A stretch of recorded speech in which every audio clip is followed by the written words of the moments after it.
बलरामपुर जिला के शंकरगढ़ विकास खंड में शासकीय राशन दुकान में अनाज के हेराफेरी के मामला सामने आया है, जेकर जानकारी मिले के बाद एसडीएम के नेतृत्व में कार्रवाई भी शुरू कर दी गई है।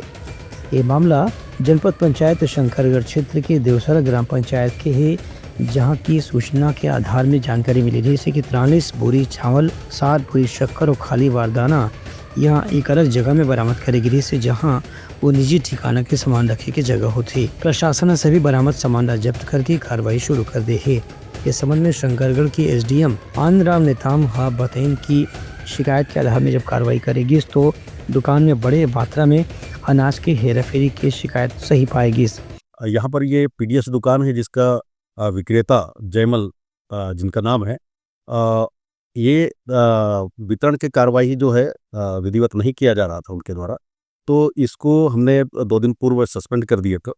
सस्पेंड करने के पश्चात पुनः शिकायत आई कि यहाँ जो राशन रखा हुआ था उस राशन को पड़ोस के पारा में ले जा करके रखा है।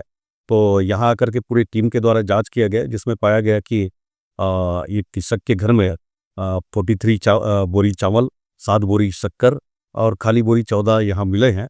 और शिकायत और भी मिल रही है कि कुछ घर में 1-2 बोरी और रखे हुए हैं, उन्हें भी विधिवत जांच करते हुए जब्ती करेंगे। जब्ती करने के पश्चात जो भी संज्ञान में आएगा, जो भी त्रुटि पाई जाएंगी और अपराध की है तो विधिवत कार्रवाई।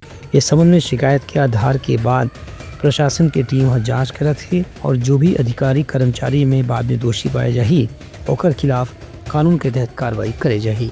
ब्यूरो रिपोर्ट, उतलंघा न्यूज़।